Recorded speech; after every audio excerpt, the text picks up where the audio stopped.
Mofelola, good evening.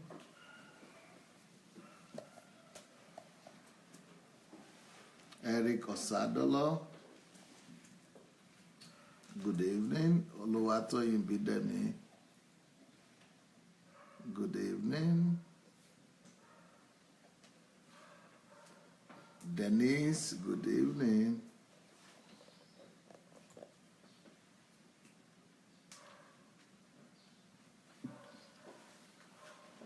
Adeleke Patty, good evening. Rochelle White, good evening.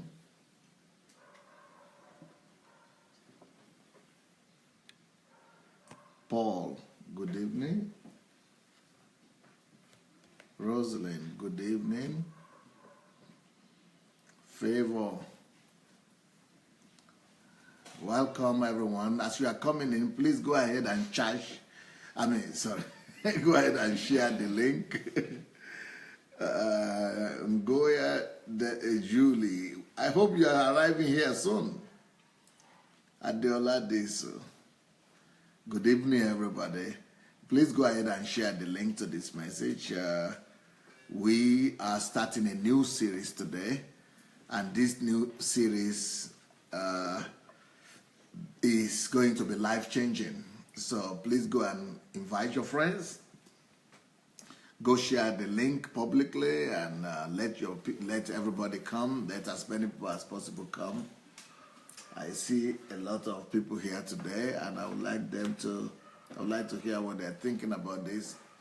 This is a topic that is really plaguing our nation, our country, and I'm going to be talking about it not just from the religious point of view, but from the national transformation and national development point of view. So I'm going to be talking about this topic, and we are going to be touching on all aspects of it. So the topic of this week that we are going to be looking at this week is called the plague of silence. It's been a long time that I really wanted to address this question, and thank God that the opportunity has come. The plague of silence. I want you to think about that topic a little bit. The plague of silence. I'm sure you have an idea of what I mean by the plague of silence. The plague. Let's talk about plague first of all. Anytime you hear the word plague, and each time people talk about plague is a horrible thing. Talking about plague, I think many people would never like to talk about plagues. Because when you talk about plague, I think for people like us who are Christians, the first thing we remember is the plague of Israel, the plague that God brought on the 10 plagues. Is it 10 or 12? 10? 10 plagues that God brought upon the children of Egypt in Egypt, just to let the people of God go. So plagues are terrible stuff. Another thing that people might think about when they're thinking about plague is the Black Death plague that plagued Europe and that brought about a lot of death and a lot of destruction. So talking about plague is synonymous to destruction. As a matter of fact, I'm going to go into the dictionary right now so that we will see the dictionary meaning for the word plague.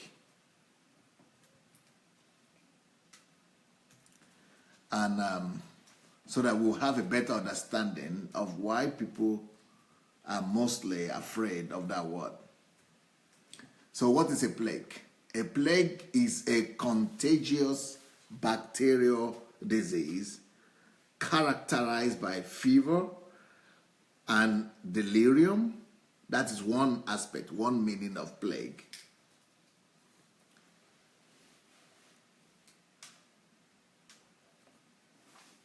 Another meaning of plague is something that is infectious and that it can infect the body and bring destruction.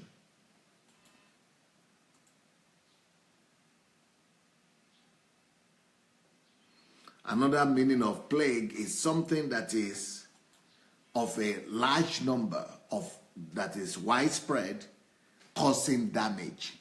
Something that is widely spread, causing damage. Something that is widely popular, widely spread, bringing about damage and destruction.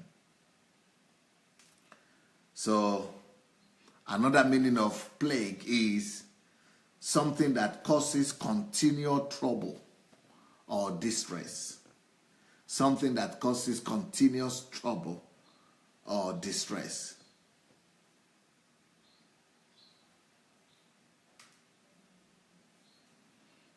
Another meaning of plague will be a curse. You know the way curse is? A curse, bane, scourge, affliction, blight, cancer, cancerous, influx, swarm, multitude, infectation. Those are all the way plague could be used. But plague is synonym to a curse. Something that causes continuous trouble and distress. So that is why people are always afraid of plagues. Plagues, the idea of a plague is not a good thing. People don't like to be under any kind of plague, because plague is synonymous to a curse. Plague is synonymous to danger. Plague is synonymous to destruction. Plague is synonymous to devastation. Plague is synonymous to pain, catastrophe. So, what informs me to give this title to this topic, the plague of silence, is because there is a plague around and in the midst of us that we are not so much aware of. We have been living with this plague, and we have actually almost translated this plague to now mean virtue. This is a plague, and you see the definition of plague that I just gave to you: destruction, curse, something that is bringing devastation, pain, trouble, catastrophe. And this is now has not just been tolerated. Normally, in the normal society, to normal human beings, plagues are never supposed to be tolerated. Normally when a plague comes to any society, the whole society is mobilized to fight against the plague. Even when it's the plague of animals. You know, sometimes you could have the plague of caterpillar or mosquitoes, or when the plague of insects come to a farm, it brings a plague. So sometimes too many insects or caterpillar or infectious diseases like that could come and destroy a whole farm or plantation. That is a plague also. But even in that case, the whole community, the whole country normally arises to fight against such an occurrence. So a plague is something that normally mobilizes around itself the attention of the larger populace, of the whole population, of the whole country. A plague is something that normally demands the attention and the efforts of the larger populace to fight against. A plague is something that is always bringing about terror. It's a terrific feeling. It's not terrific feeling, it's terrifying feeling. Awful feeling. It's always bringing panic and terror to the mind and community of people. So that's why people always gather together to fight against plagues.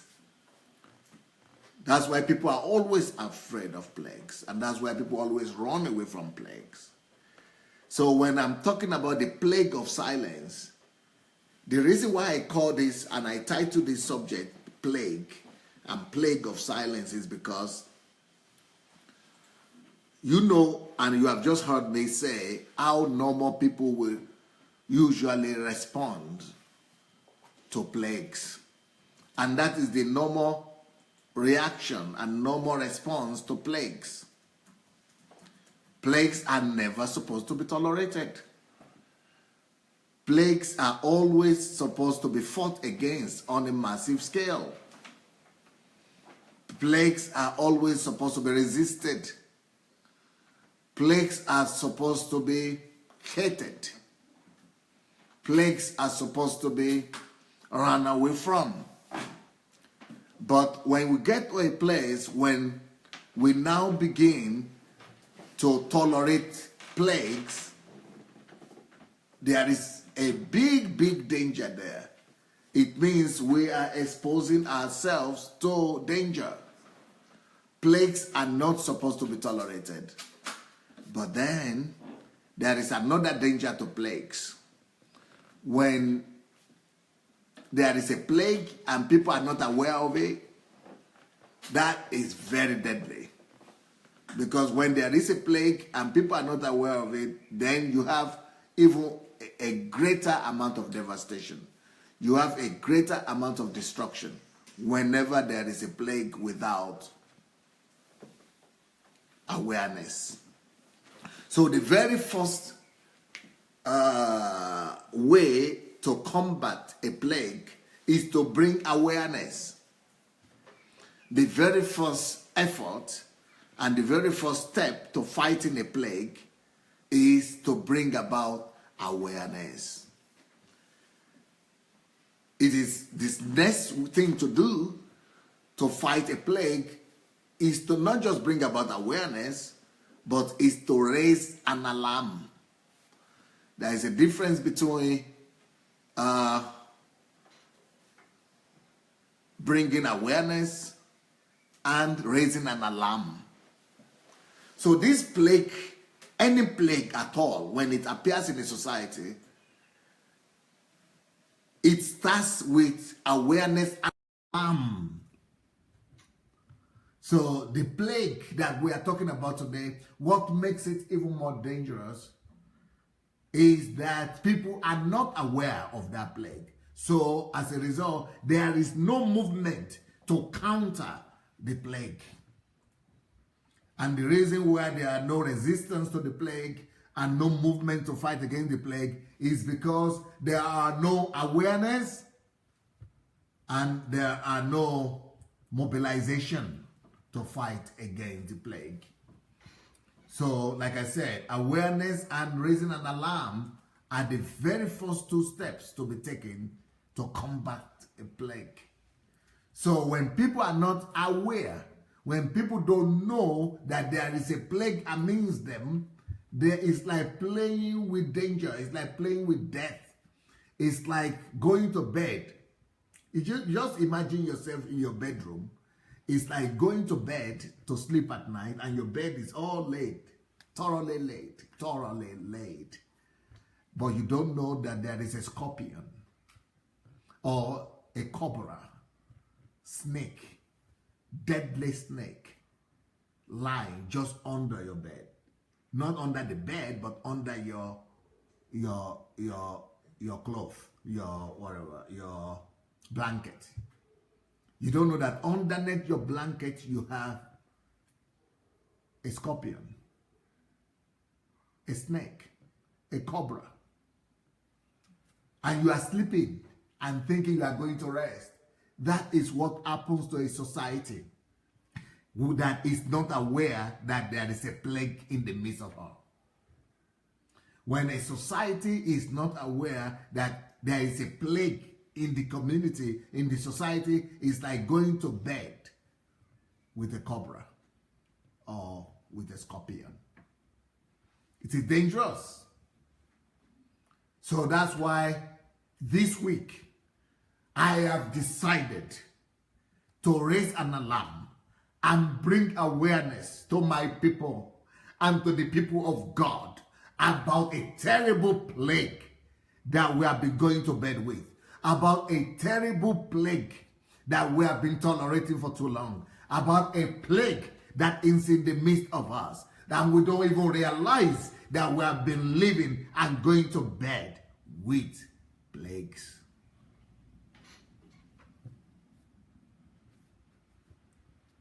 What is this plague, my dear?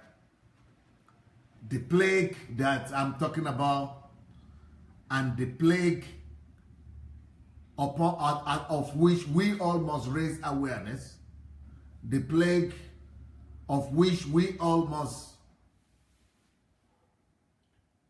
raise an alarm, is called the plague of silence. The plague of silence. The plague of silence. If you have not yet shared this message, allow me to call upon you to go ahead and look under your video and you'll see a share button there. Please go share the message to your friends because they will need this message. And this message might be pertaining to them. Listen very well, everyone. It is not what we know that destroys us, that kills us. It is what we don't know that kills us. That is why the Bible says, my people are perished because of what they do not know. People perish because of what they do not know. My people perish for lack of knowledge. When you lack knowledge, it means you don't know. When you don't know, you open yourself to danger. People perish for lack of knowledge. It is what you don't know that kills you. It is what we don't know that destroys you. It is what we don't know that destroys us. It is what you don't know that kills you. A lot of people don't even know and have never ever considered the fact that silence is such a plague. A lot of people have never considered that silence is a plague. A lot of people don't know that silence is as dangerous as the plague of scorpion. It is as dangerous as the poison of a cobra. Silence is as dangerous as the plague of cholera. It's as dangerous as the plague of malaria.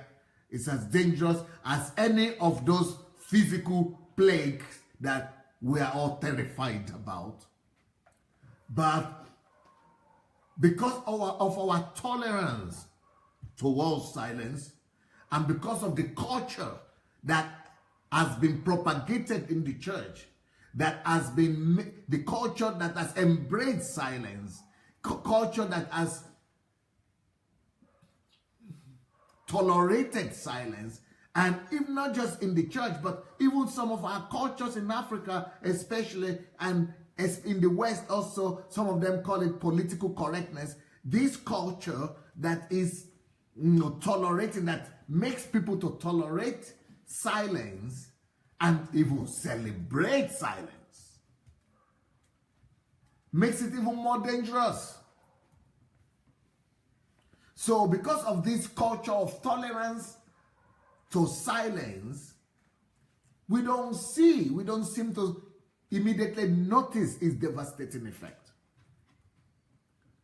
But there is a popular saying by Edmund Burke that reveals to us in colors and in its totality why silence is as a dangerous plague as any of the plagues that I've mentioned here tonight,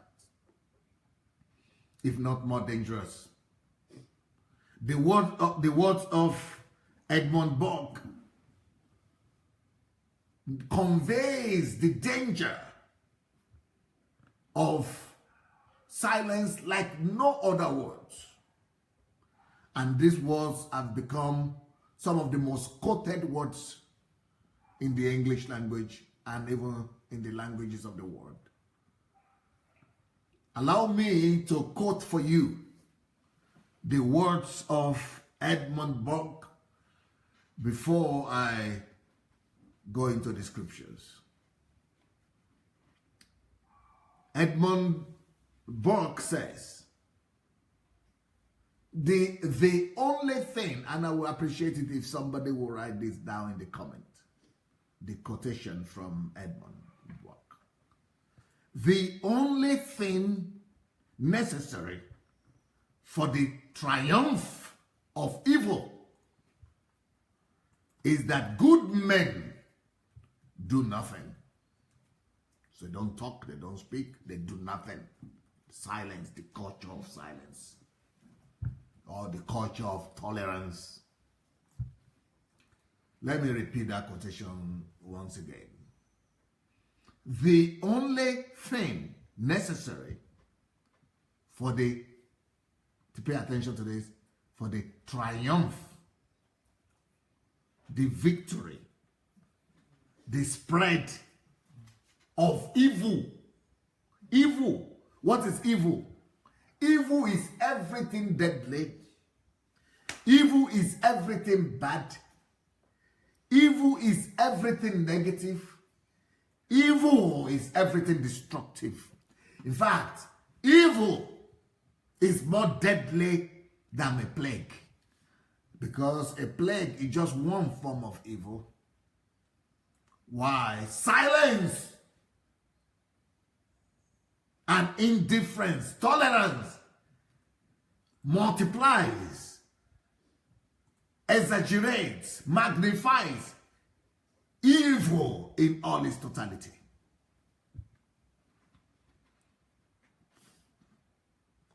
So this quotation from Edmund Burke tells us and reveals to us like no other thing the danger of this plague of silence that we're talking about. So let's repeat that again and let's examine this quotation once again. The only thing, the only thing, the only thing, the only thing, the only thing necessary for the triumph of evil, the only thing necessary for evil to take over the church of God, the only thing necessary, the only thing necessary for evil to hijack the church, the only thing necessary, the only thing necessary for evil to hijack a society, the only thing necessary, the only single thing. You don't need to carry a gun. The only thing necessary.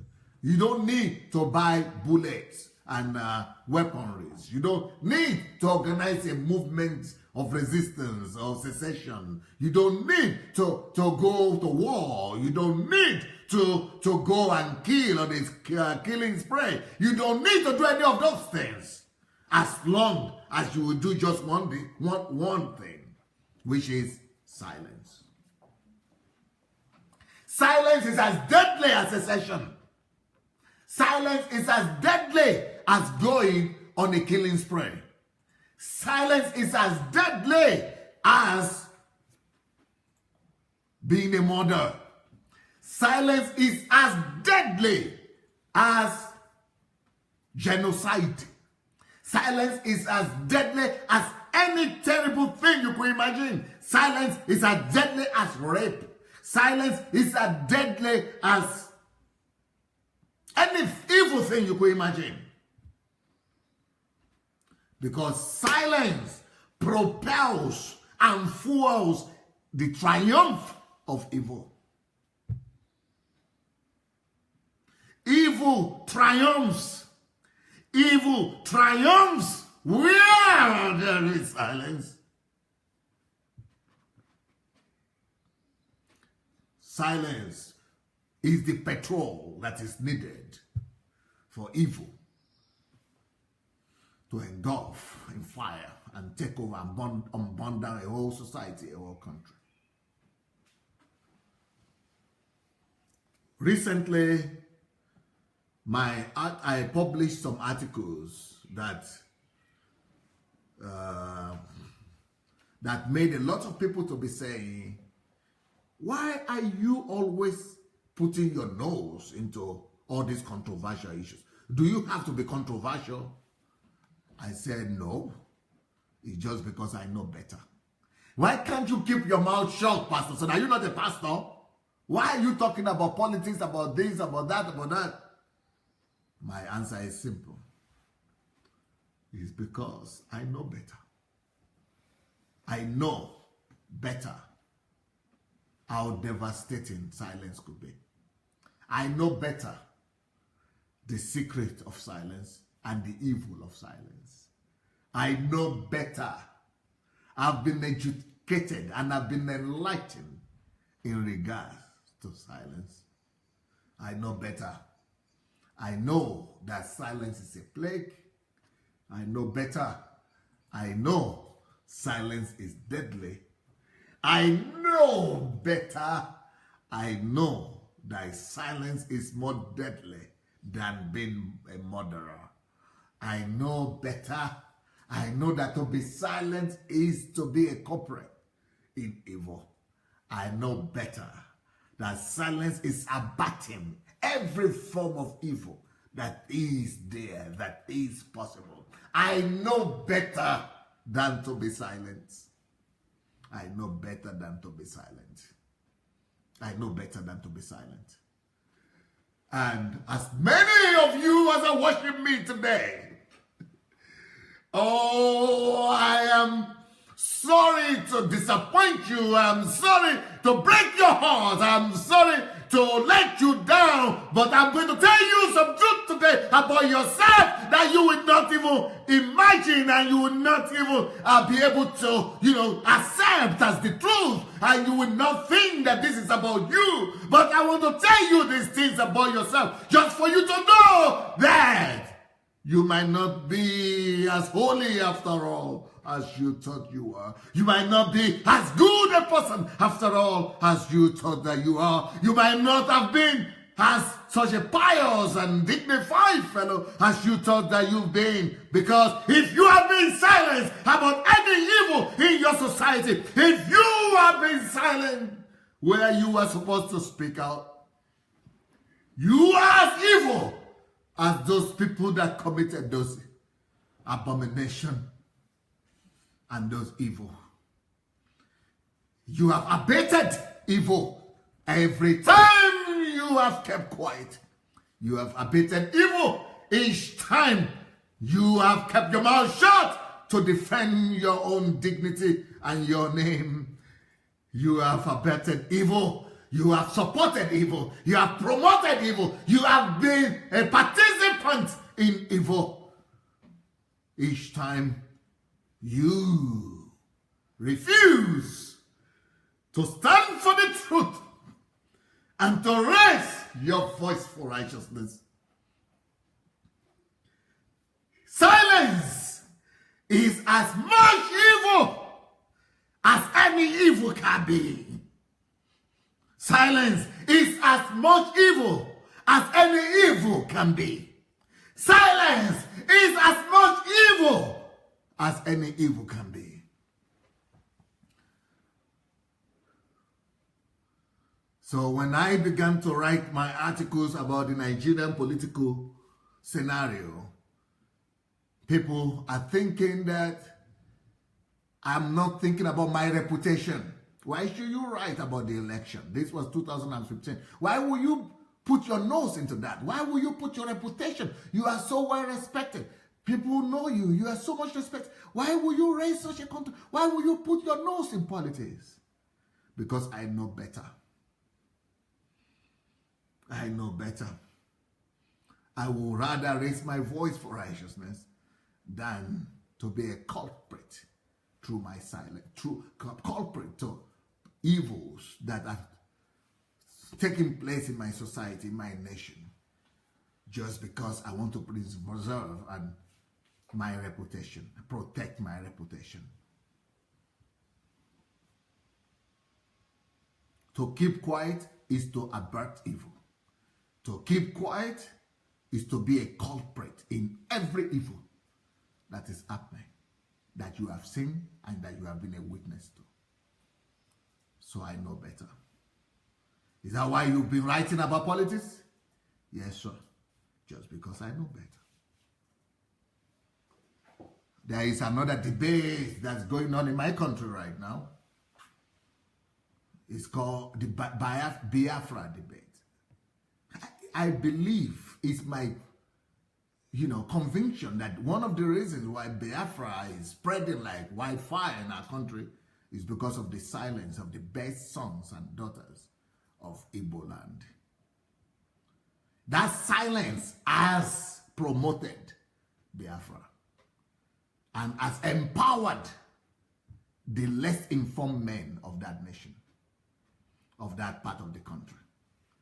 So each time the best men in a land keep quiet about a matter that pertains to the destiny of the land, they subject themselves to the rulership and domination of the worst men of the land. Each time the good men decide to keep quiet, to protect their reputations, each time the good men are more concerned about their name and their integrity than they are more concerned about the general good of their people and of the kingdom of God. The truth is that they are as evil as the people who are penetrating those evil. They are not so good after all. Each time the best men, the righteous of the land, the good men of the land, the better informed men of the land take the side of silence, they have just decided to conceal a snake,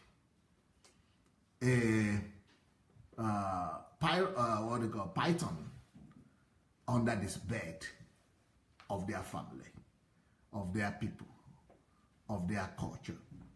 Each time the best men of the land decide to stand on the side of silence instead of raising up their voice for righteousness, they have just decided to commit the greatest evil ever imaginable. And that evil is the evil of silence.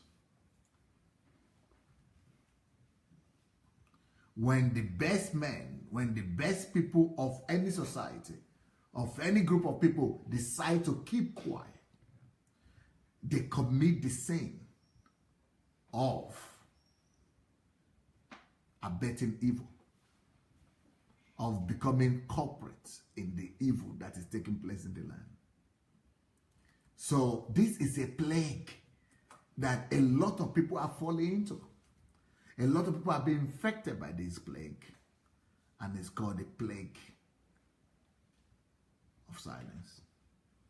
I need a few people to come here, 2 guys, but will you people come here? Stand behind me, guys. One on my right hand side, one on my left hand side. Yeah, go back so that you could be visible enough. Yeah.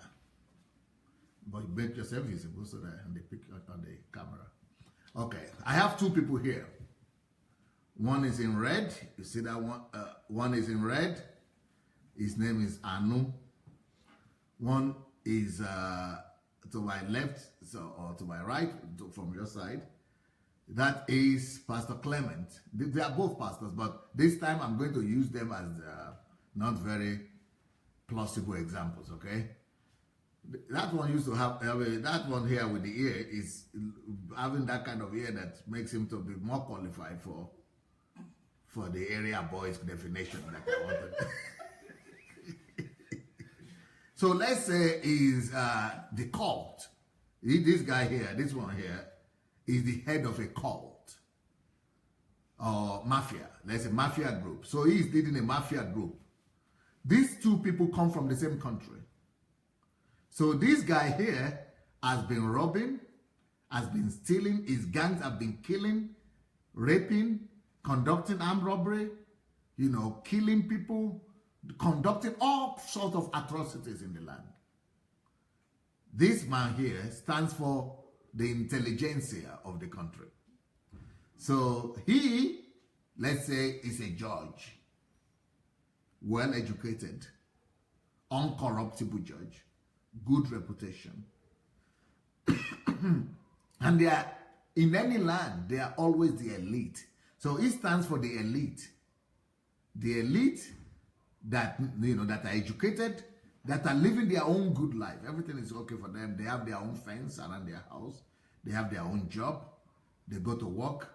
But they know these people, the area boys guys, and the evil guys, the people behind all the evil in the land. But because of their reputation, people like him who stand for, they are the Christians, they are the pastors, they are the bishops, they are the GOs. They are too holy to interfere with what these other unholy people are doing. So these people think they have an excuse. People like him, who is a pastor or a judge or a lawyer or a doctor, they think they have an excuse because we are not the one perpetrating all the evil. So his excuse is that I am not the one, or I'm not the one, or we are not the one. We are serving God. We are, going to work. We are doing our job. We are doing what we need to do. We don't have anything to do with all the chaos that these people are mongering in the country, spreading in the country. But listen closer to this principle. There's a principle here.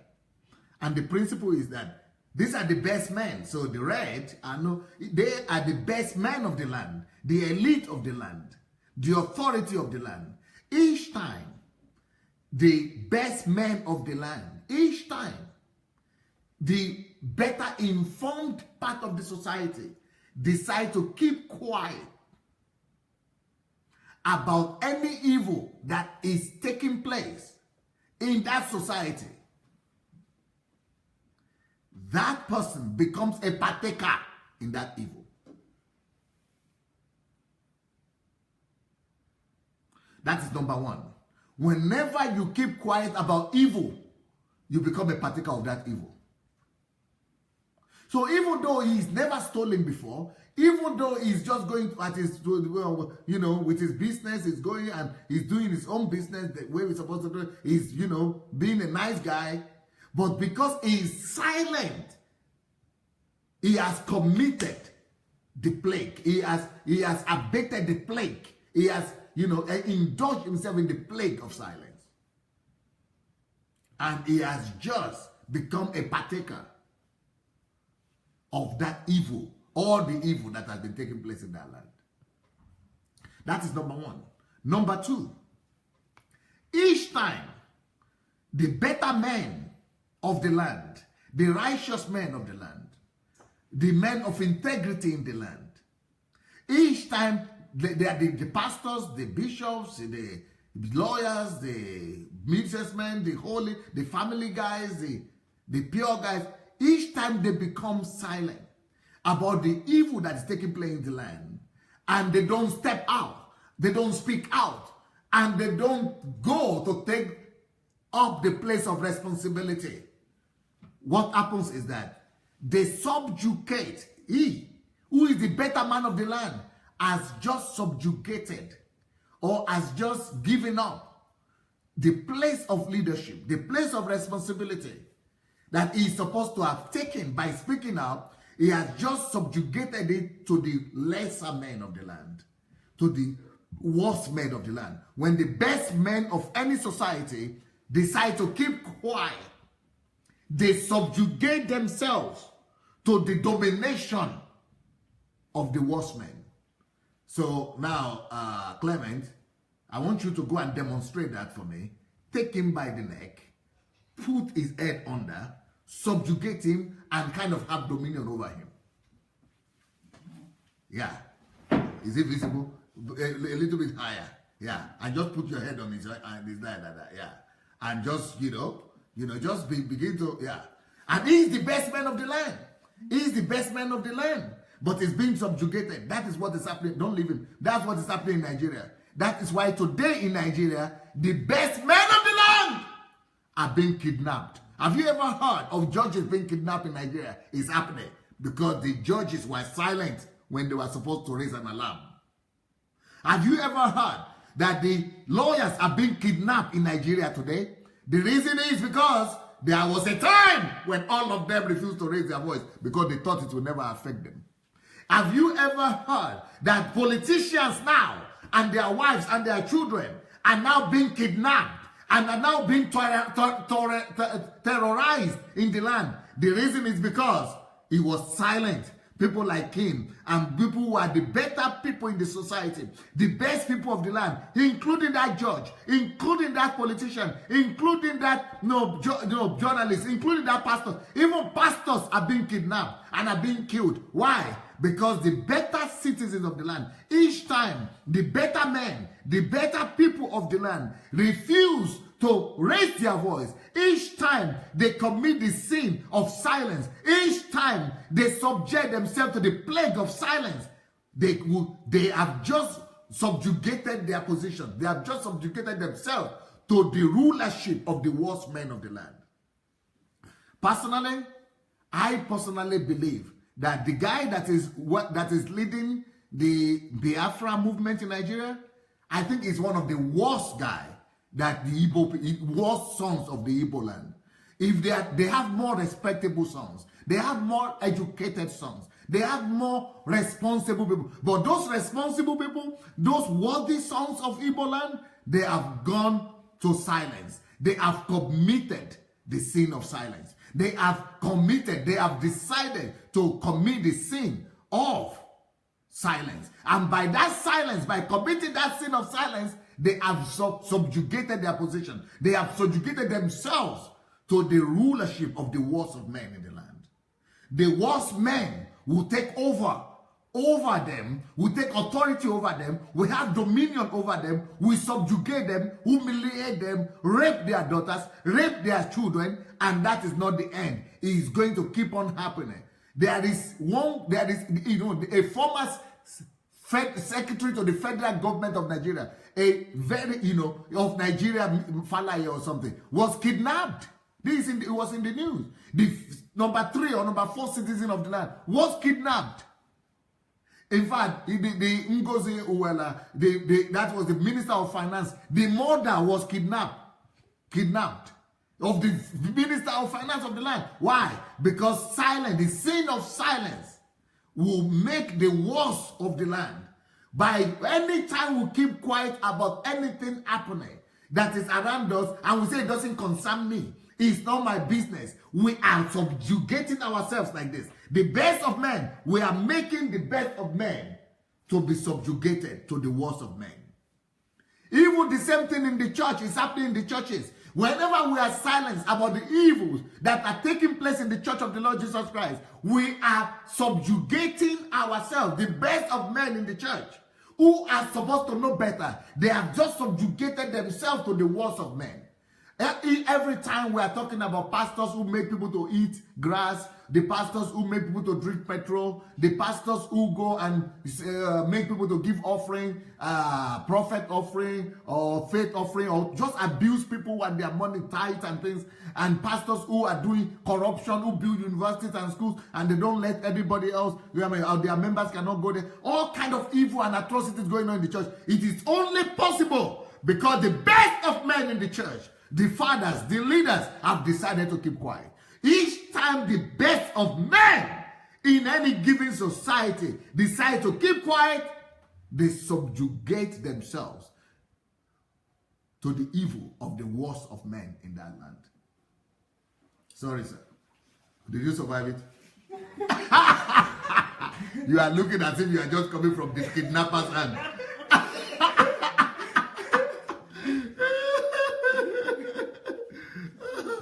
You need some of that? Yes, it could help. It could help. Thank you, sir. Thank you, sir. No, that one alone will not be enough. You have to take plenty. Yeah. Don't be modest. Don't be modest. Good, sir.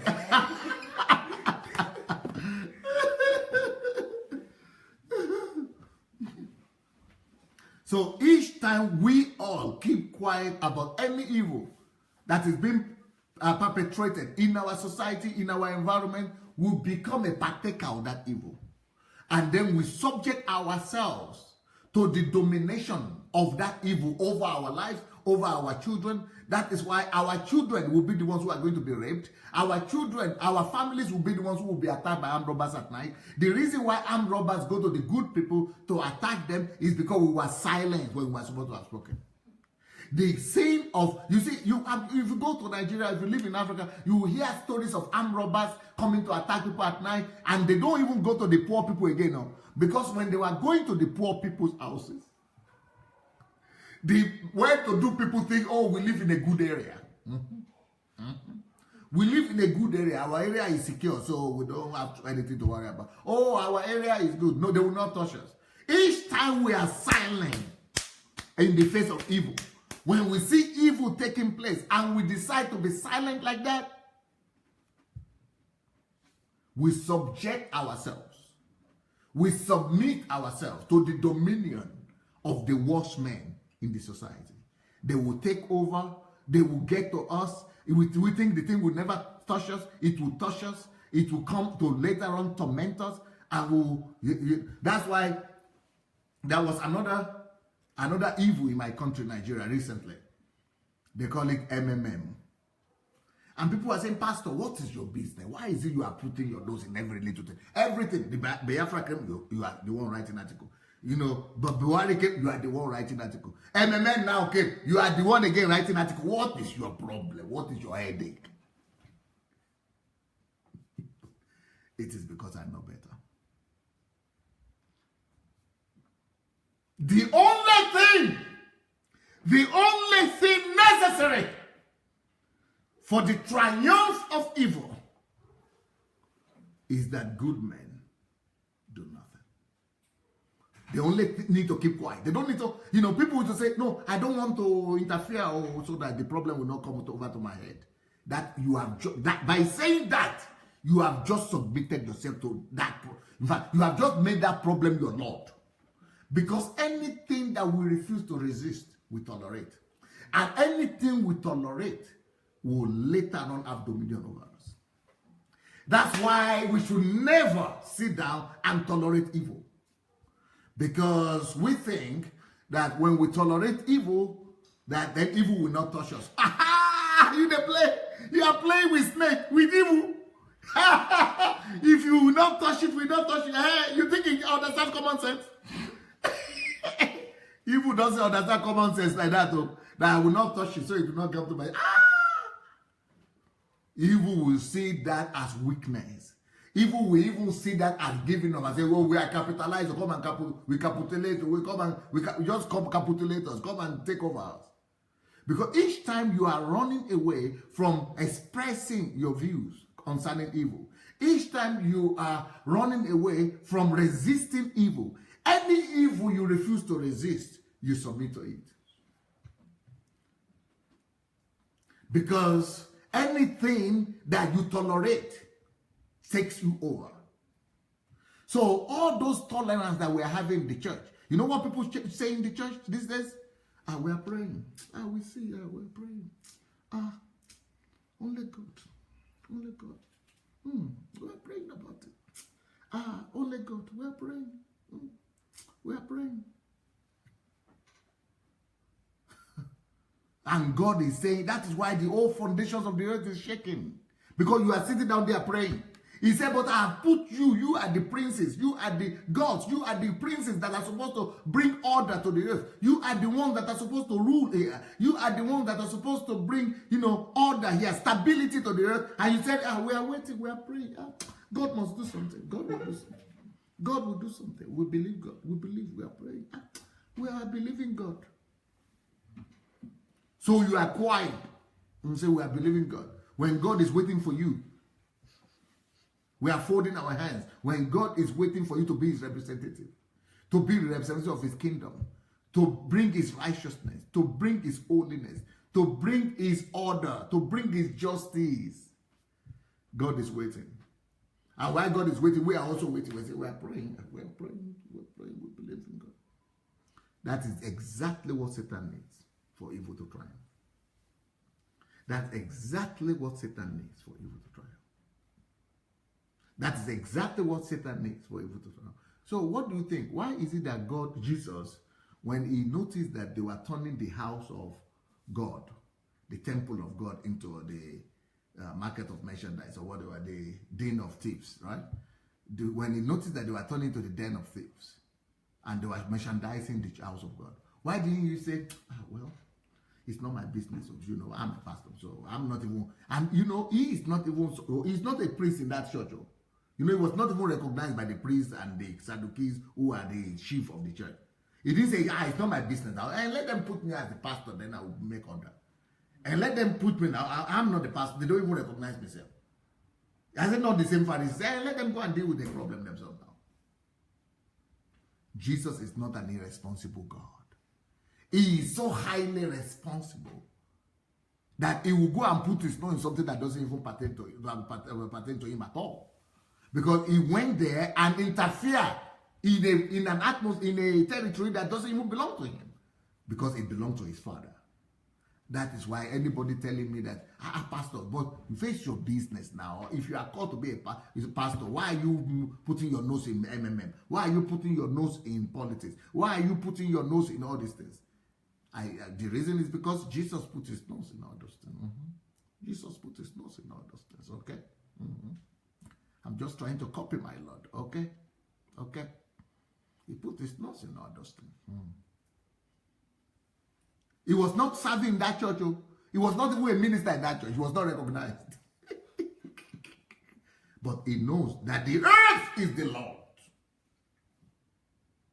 The earth is the Lord's and the fullness thereof.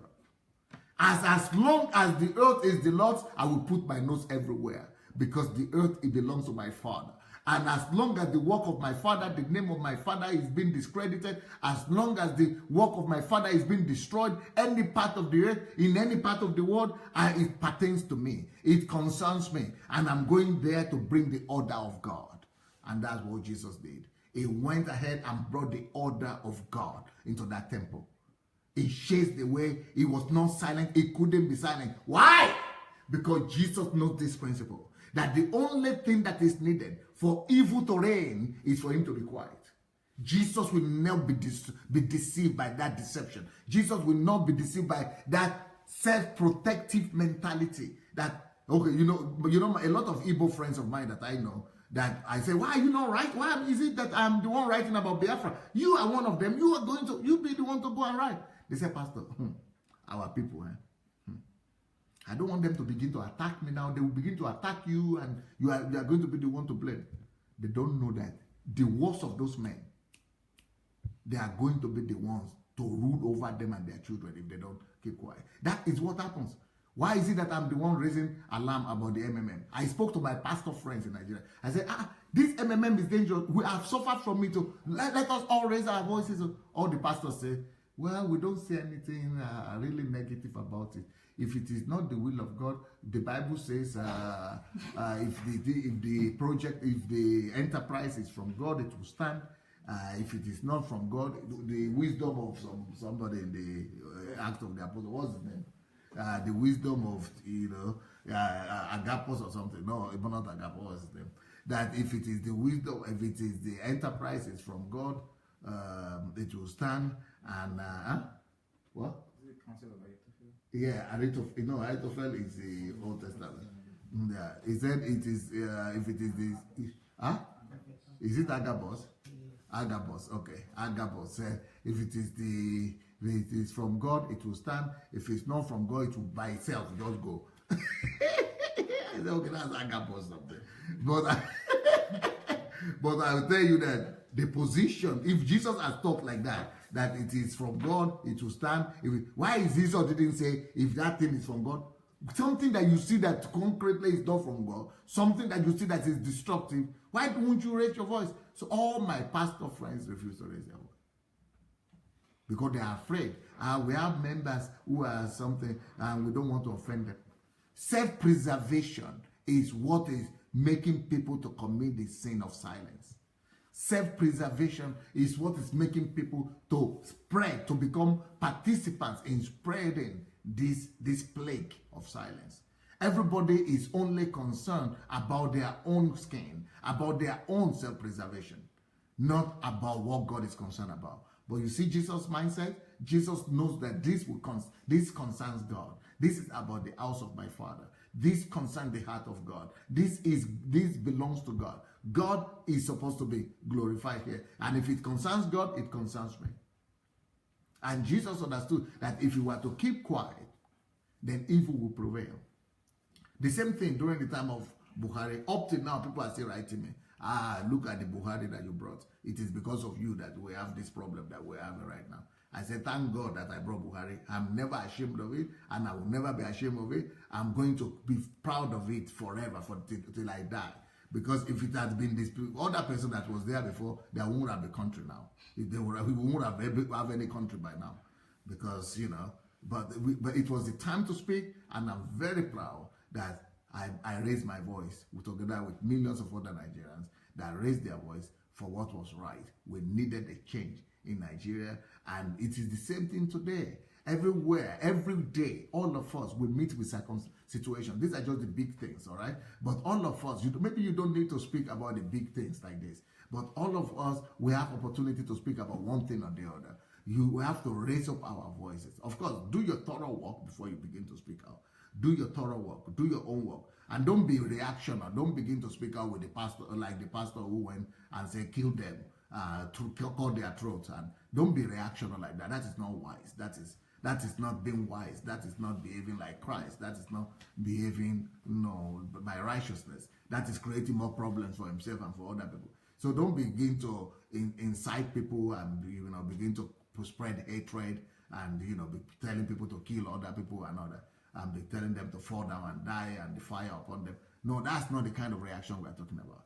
The reaction, our battle is not against flesh and blood. So we don't fight flesh and blood. We fight against principalities and powers and evil forces in the heavenly places. So those are the things we are fighting. So you have to use wisdom. With people, you have to bring illumination. With people, you have to bring understanding. Do your research, bring understanding, and then talk, sense into them. Because the Bible says that you shall know the truth and the truth shall set you free. So that is what people need. That is the kind of intervention we need. Let's use truth to bring sanity. Let's use truth to bring righteousness. Let's use truth. Let's speak out. So that's why the Bible says it is through the foolishness of the gospel that that the power of God and the wisdom of God has been demonstrated. So it's just by speaking. See, during the time of the election, I said, can't you see that the country is going down? Oh, they were telling me of all kind of, Muslims are coming to take over and all those kind of things. I said, you are buying into those lies? But today, as Christians, people are now writing me again, Pastor, what is your business? Why are you causing controversy? Okay, God has helped you. He has raised you up. Now you have come in against tithe and offering. I said, because I see the abuse in tithe and offering. I see the abuse of how evil men, how the worst men are ministers, how the worst of men in Christianity, how the worst of men in pastoral ministry, in ministry, are now taking over and abusing the tithe and offering and abusing giving and everything. They are abusing me. And all the fathers are quiet. And all the best people in Christianity are just silent, as if that is the way it's supposed to be. That's why it's getting worse and worse. So, but because I'm better informed, I'm not going to let people who are less informed intimidate me. I'm not going to let people who are less informed or of less pedigree or who are of less who are less informed to begin to tell me what I'm supposed to do and what I'm not supposed to do. So, if you belong to a church and all this evil are being perpetrated in that church and you keep quiet, you are a collaborator of that evil that's going on in that church. If you belong to a church and you say, well, it's not my business, God will do it. Are you sure? Are you serious? Are you serious? God will do it? God has given you mouth. God has given you, eyes to see, ears to hear. And you see and hear. And you are still waiting for God to come and do it. That is the sin of irresponsibility, my dear. So if you say, well, I'm not doing it. It is just our members of church who are doing it. I'm not doing it. But if you are silent, you are a culprit. You are a culprit. You see this quotation that we just read today. Somebody say, are you really serious? Oh, yeah. It's not just about me. This is a principle. That's why Jesus was always resisting the Pharisees and the Sadducees, and he was always telling them, woe unto you. If you look at the ministry of Jesus, it was like he was fighting all throughout his day. Almost every day of his life, he was always fighting. He was always fighting one unrighteousness or the other. He was always fighting against one thing or the other. Why? Because he knows this principle. He knows that when you are silent against evil, you become a perpetrator of that evil. When you are silent about any evil, you aid that evil. And, like I said, like Edmund Burke said, the quotation that I just, put on today, the only thing necessary for the triumph, can you imagine triumph? Triumph of evil. Is there any triumph of evil in our society today? If you see any triumph of evil, for example, armed robbery, it's because somebody, somewhere, all the people in Nigeria have said it doesn't concern me. Somebody have been silent one time or the other. That is why evil now have come to triumph over our land. The evil of armed robbery. Have you seen kidnapping triumphing in our land? If kidnapping is triumphing in Nigeria, if kidnapping or militancy has triumphed and has raised, it's because some people didn't raise their voice on time. It's because the whole country has been silent. And you know what we normally say is the government that is supposed to do something. No. When the righteous, the only thing necessary for the triumph of evil is that the good men, the righteous men, the good men do nothing. If the good men could just, if Satan will only get the good men to be silent. That's the only thing Satan needs. So the only thing Satan needs is just to get the good men to be silent. If Satan could, he doesn't even need you to go and carry gun. You just need to be silent. Just keep quiet.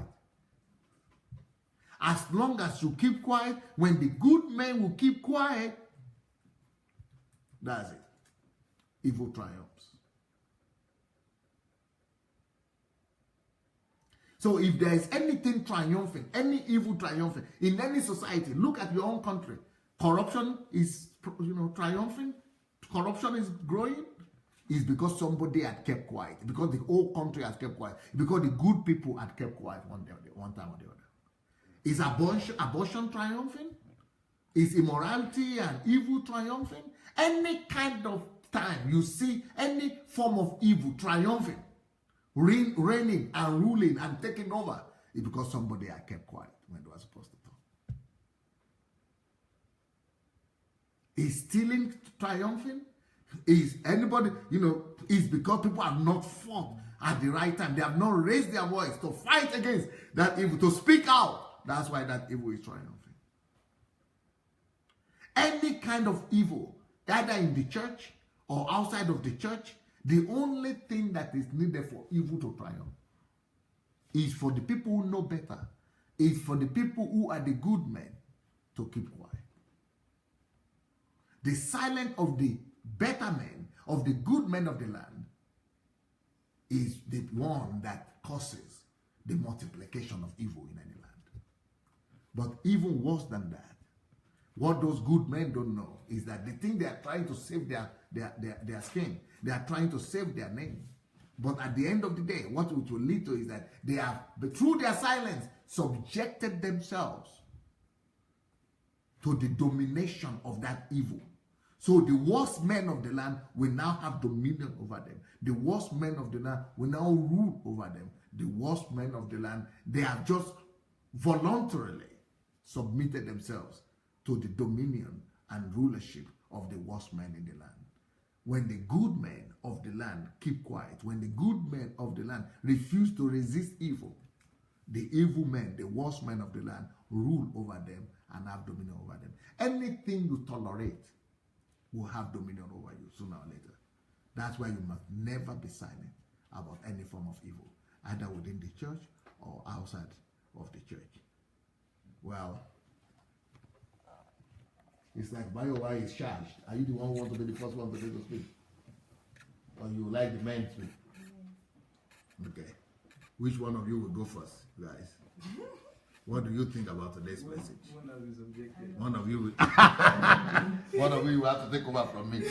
I will come back. Let one of them take over. Hello everyone. Good evening to you. This is Anu Ojo. And today's message has been phenomenal. Well, Pastor used me as the example of the modest people, the ones who want to be received as the nice one, and the ones who don't want enemies around, but are the ones who don't want to be controversial. But listening to this message, sometimes, when Pastor started today's message, he was saying he's going to reveal to us how evil we are, how non-pious we are, and how to reveal what we've been doing to us. I was like, okay, how will Pastor reveal that I'm evil? Until he got to the point where he started explaining how when we are silent about evil that is happening around us, we are actually participants of that evil, and that is the truth, because we see evil around us every now and then. We notice the ills around us. We see it. But then the thing is, we are so careful about public opinion. I was reading an article by Dr. Sunday, how to overcome public opinion, and many of us we are scared about what the people will say. We are scared about how they perceive me. What would they say about me? I know this is the truth, but what would they say if I say this? And then due to that self-preservation, we try to be quiet and we want to be silent about it. But good news to everyone in Ukraine. We're not going to be silent again. No more silence. All of the atrocities, all of the ills and evil that is happening in this Ukraine where we are, yes, we are going to speak. Pastor has said that we should make sure we do our research so that we don't come out and just speak like idiots. But we should be very confident of this, that all of the evils and all of the bad things that is happening in Ukraine, we have said yes, and we are going to make sure that they will hear it, and we'll make sure that the truth will be known, and the light of God's word and everything that should be known as the truth would be known. So this message has really transformed me. It has made me What about in the church? In the church, yeah. Actually, one thing that this really affects a lot of Christians, because a lot of believers they suffer in silence, and they're scared because they don't want to touch the anointing. I remember. I don't know if I listened to the message, but I've come across this thought process. When they quote this scripture that touch not my anointed and do my prophets no harm, and I remember someone saying that, see, when they're talking about touching the prophets, one way you can touch the prophets or touch the anointed is by using your words. And I remember a pastor was saying, I was in a service one time, and a pastor said, all of you that are saying things about pastors, you better be careful. don't go and say something about a pastor. Don't go and talk about a pastor outside. And I was there and I was saying, why are we giving immunity to pastors? Pastors can say evil about every other person. Pastors can come and say, this person, you are doing this wrong thing, you are doing this bad thing. But when this pastor is doing a wrong thing, the pastors want immunity for themselves, and they say, don't come out and say something about them. And the truth about it is that there are many, even in Ukraine here, Pastor Inki she posted something recently about some terrible things that are happening in Ukraine here. Countless number of students are expelled yearly. Why? Because they are sowing their school fees. Sowing? Yes. So where? Seed. So the churches? I'm telling you, sir. People are expelled. Their parents send money to them and they sow it. And a lot of people are... Yes, it's happening. It's happening in Ukraine. And their parents will not know? No. So it's happening so much in the church, and it's time for us to come out and say the truth. Yes. But who tells them to sow? It's in the church. The pastor will say they should sow seed. And the thing about it is that this is how it happens in Ukraine. Because I'm in the system, so I know how it happens in Ukraine. So it's from one project to another project. So there are several church projects that are happening, and then there's this partnership stuff that they used to get students. So they just say, come and partner with us, and let's partner in the ministry. And then at the end of the semester, they give awards to the highest partners.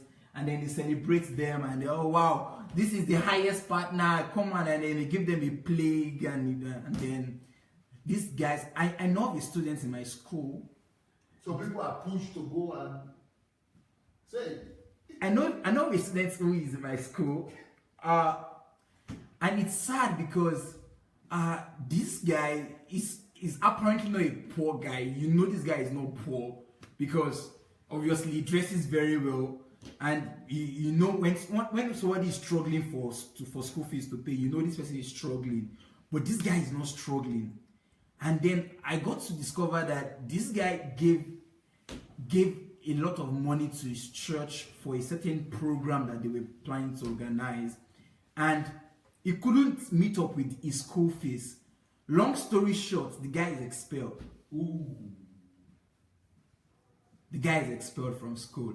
And this is what happens. I also had the story of another guy. So this one is even terrible because this guy was you know how you can be passionate without sense. So he was passionate for the things of God. He was sold out, serving this minister, serving this church, and he served until he served himself out of school. Tell them that these are all African churches. No, these are African churches here in Ukraine. Students? Yeah, all I'm saying is these are African churches here in Ukraine, are African churches. So this guy was serving until he got expelled from school. And then he still kept on serving. And what was he doing? Brainwashed. It's terrible. But the truth will be the truth is I remember myself and Victor. One thing that differentiates myself and Victor Bamshai is my brother. If something wrong is happening, that's why when I was being used as the good guy, I'm really that kind of person most times, because Victor would say, you guys are looking at Anu like this now. You think because I'm talking now, I'm the evil person. The same thing I'm saying is what Anu is saying inside of him, but he's not just saying it outside. Because Victor is the one that will say it. But I'm the one that will like, Victor, come on, let's not disturb ourselves. Let's just keep quiet and this. But Victor will talk. And then he will have more enemies. And I'm the nice guy. Victor will not tell them that you are looking at Anu like Anu is not nice. So inside of him, the same thing I'm saying outside is what he's saying too. But only is that him is not keeping quiet. He's not saying it out, but he's keeping quiet. And so really from this message, I'm going to open my mouth and talk. And I would say and I will say the truth with every opportunity I have to disclose it. Thank you so much, Pastor, for this opportunity. Yeah. Hello, good evening, everyone. Once again, my name is Clement. The plague of silence. What a message. I'm not sure most people would have thought that silence is the plague. But Pastor just revealed to us now that silence is the plague. And the truth of the matter is that I'm guilty, and I believe most of us are guilty too, because I'm this kind of person that feels like, man, why are you stressing yourself? It's not your business, Just allow it. With time, something will just happen. Everything will correct. Will get corrected. Yeah, something will just happen and it will get corrected. But I repent today. From now henceforth, I want to go back. Anywhere I see evil, I will speak against it. I'll do the necessary researches I need to do, and then if I can't speak out, I will write. Because most times some people cannot speak, but they can write. And the reason why most people cannot speak is because of the fear of public opinion. And then it's easier for some other people to write. But the bottom line is whether you can speak or you can write, anywhere you see evil, speak against it, speak the truth. Because Pastor just told us that silence is the petrol that is needed to burn down a whole country.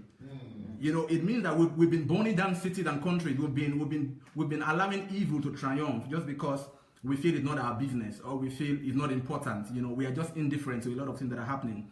So I want to encourage every one of us, go back after this message, look around you. Anywhere you see evil, try as much as possible, to let your voice be heard. Bring the truth. Let people know the truth. For example, those of us on Facebook, you see a man of God perform magic, not miracle. You saw him perform magic. And then once you speak against it, so why are you talking about? There was a video I saw of a man of God who brought out an iPad and said he wanted to capture somebody. And we saw how he manipulated the whole thing and brought out one picture from that he already saved in his phone. And then the thing is all over Facebook. And then people speak up and his own members begin to say, why are you talking about the man of God? Why are you doing this to the man of God? Now, not just that, a lot of things have been happening, especially in the body of Christ. That we cannot talk about because once you talk, they say, some people look at you as if you are no longer a Christian or you don't know what you are doing. But the truth of the matter is, it doesn't matter who is performing that evil, whether he is the bishop or the pope. Yeah. If it is evil, it is evil. If it is wrong, it is wrong. So we must speak against evil. From now henceforth, I've made up my mind that anywhere I see evil, I'm going to talk about it. I'm going to bring the truth to the best of my knowledge. And I believe that every one of us will make that resolution too, to do the same thing. God bless you and thank you so much. Hello everyone. This is ID Peter. Wow, what a great day. A new nation has been birthed today. Because from today's forth, every one of us got to speak up. Doctor, I want to sincerely appreciate you for this wonderful message, because it's not a lot of people that has this boldness to come and share this truth with us. Most specifically for young people like us who consider that speaking up on issues, some people will tag you as if you are as if you are a rebel. So thank you, Doctor. Before I start, let me quote the words of Martin Luther King Jr. He said that injustice anyway is injustice.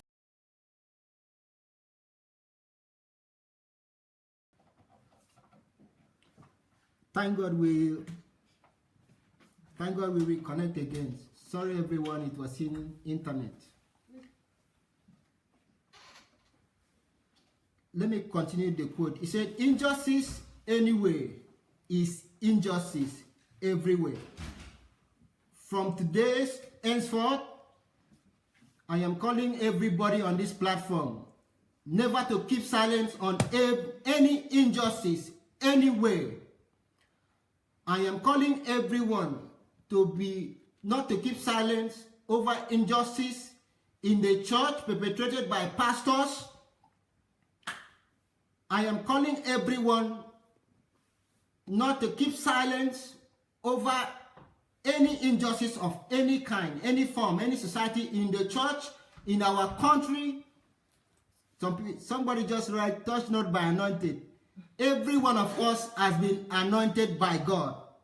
You are anointed, so as I. Every one of us are anointed. So we should never be quiet. We should arise and let our opinion known. In the case of Nigeria, if Nigeria is, we don't like the system of government, every one of us must voice, restructure this system of government. Let's use a better system of government. We should never be quiet. We should rise and let our voice be heard.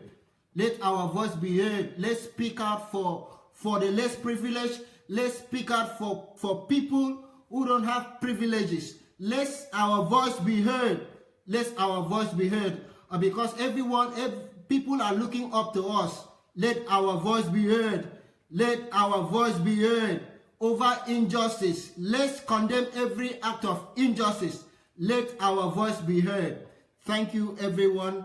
I am so glad that from today, every one of us, we will rise to speak up. Thank you so much. Good evening, everyone. Hello. The plague of silence. This is really very close to my heart because as a female, I've been told to always keep quiet, especially in the church, and don't say anything. Silence means patience. It means that you've got a virtue. I'm really glad that Dr. Sunday spoke about it, that it's not a virtue. And this is just a plea really to everyone, and especially to female. I don't know why I'm advocating for women lately. It's not just because I'm a female, because usually I think that everybody should stand up for themselves. But we have been plagued as female a lot in this area where we're not allowed to speak, or the sign that you're a good woman is when you're quiet. The sign that you're respectful, you're well brought up, is when you're quiet, you don't say anything. So I just want to urge the female out there to please to speak also, and not keep quiet because of what somebody might say, or because they might say you're not really modest, or you're not acting like a female or like a woman. So don't keep quiet when evil will prevail by your silence. And the little examples, like you see a child that is doing something, or somebody else that is doing something that is wrong, and you would say things like, it's not my child, or let me keep quiet, I don't want anybody to say anything, it's not it's got nothing to do with me. All those kind of little things that we do, we should take time now to think about them and stop, change our ways, because we all do it. We all keep quiet. If something is not affecting us, we keep quiet. If we are the one, we can see the truth in something, we would say, well, I'm smart enough, and because I'm smart enough and nobody is going to do this to me, then I am not going to say anything. If they see it, that's their problem. If they don't see it, that's their problem. And what Dr. Sunday said is really about, if you don't say anything and you think that it's not affecting you individual directly, but it's going to affect your children, it's going to affect somebody that you love, your loved ones, because you fail to say anything. You made a decision to keep quiet because it's not affecting you at that point in time directly, but it will still come back to you one way or the other. So especially with children, be mindful that if you look after other people's children, somebody else will look after yours. Where you're saying, oh, on the streets, we all play bystanders. We see things that are happening, children being stabbed. I came from London, so I've seen, I've heard, and I've seen situations where people also will see things happening and they'll just run and they'll keep away. I don't want to say anything, and I know this is really prevalent in Nigeria as well. You see things happening, everybody goes, it's like, oh, don't let me touch it, because if I touch it, they might say that it's my fault, or they might say something.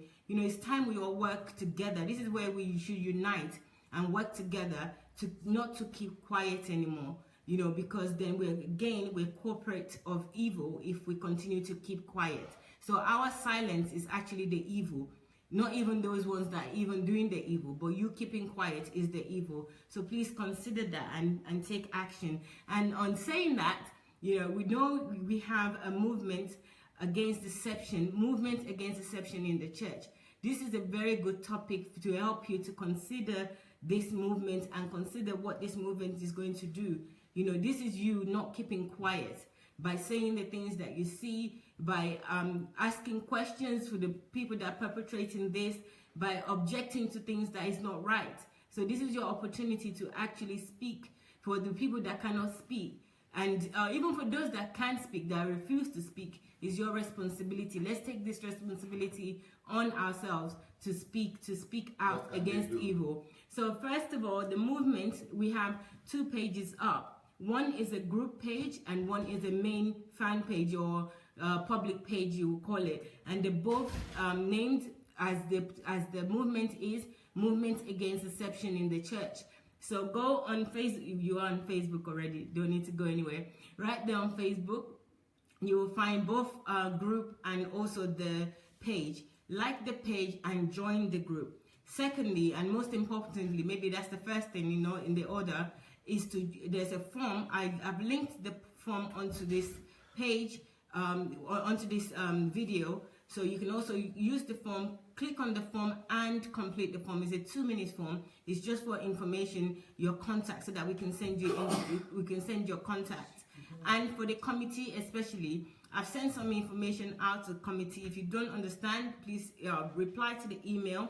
If you're not sure, you want to ask further question, reply to the email. And if they want to help, we want to support, there are 2 functions within the movement. The first one is as an ambassador. So an ambassador of the movement. I don't think I need to explain the ambassador any further.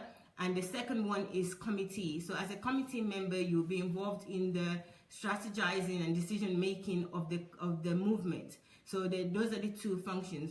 But you will find more information in the form. So please complete the form. There is a note on what each functions are. Have a look and complete the form. And also there's a meeting on Friday. So this Friday we're going to have a committee meeting.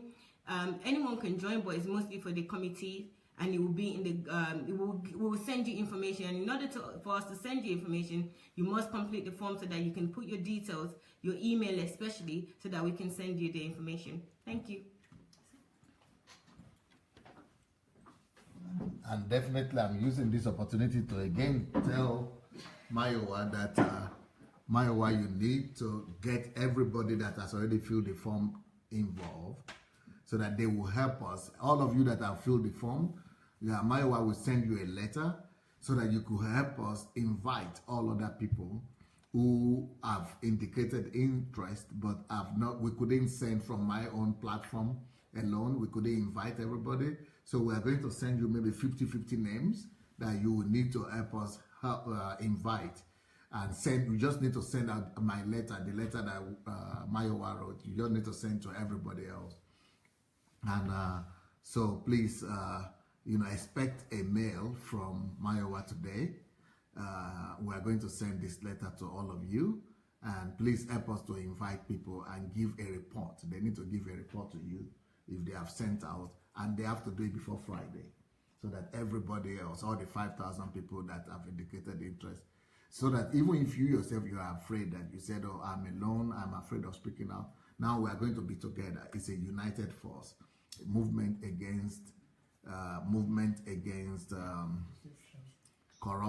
deception in the church, movement against deception in the church. So it's going to be a united force. So we are going to do our best to get in touch with every one of you. Some people are giving their emails right here, but the form is right here now on this comment. So you could just follow this link, the link here, and go and fill it out. So go fill out if you want to join this movement against deception in the church. And let's begin to act. If we cannot speak out individually, join the team and let's begin to speak out together as a community and as a group. And thank you so much, everyone. Is there any other person who wants to talk? Okay. Yeah. We have Carol Wise. Okay, Caroline Wise. Hello, everyone. So the only reason why I chose to speak today really is because yesterday I put up a video kind of on this topic, and I wanted to share an illustration that I shared in that video. And that was that there was actually a first officer on a plane. So the first officer is basically the assistant to the pilot. And the first officer is in charge of communicating with the watchtower. This first officer was told by the pilot, they're in an emergency. The fuel is running out. They need to land immediately. This pilot told this first officer 3 times to tell the watchtower that they needed to land immediately.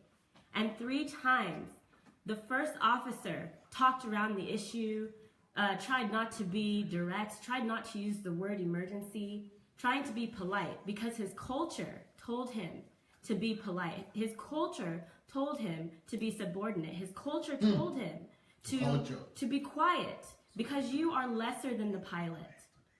Also, his position in that plane was lower, so he didn't feel like he had the power. He didn't have the right to speak up, but he was the only person who could speak up. He was the only person who was able to communicate with the watchtower. But because he was trying to preserve himself, due to his culture, due to the way that he did things in his society, because he was more concerned about being impolite or being out of line, he risked the lives. In fact, he endangered the lives of hundreds of people, including himself and the pilot, because he didn't want to speak up and be direct about what the situation was. That plane crashed. Hundreds of lives were lost because somebody didn't want to speak up, because they were afraid of the consequences, of just some regular consequences of maybe the pilot getting annoyed. Who cares? Or maybe the watchtower gets annoyed. Who cares? You're saving someone's life. And it didn't occur to me until today that that was an unconscious evil. He maybe wasn't thinking about the 100 people. He was just thinking about himself. But that is an evil in itself. For you to only think about yourself, that you disregard the safety of someone, of several people that are attached to your authority, whether or not you take authority, that's when someone's life is going to be saved. You have to take authority. And that's what that story taught me, was that it's not, I can't just be passive and say, oh, well, it's not harming me, or, oh, well, you know, it's not my own position. Maybe the pilot will say something, maybe someone in government, maybe the president, maybe the teacher, maybe my boss, maybe my parents. No, if you are the person who knows what is wrong, and you are the person who can do something about it, then you have more power. You have more power than the pilot. You have more power than the president. You have more power than the government. You have more power than your parents. You have more power than the boss. Why? Because you know more information than all of those people, and you have the power to save their lives. So that's what I have to say to you, or that's what I have to share with you, is this illustration. Think about saving those 100 people on that plane.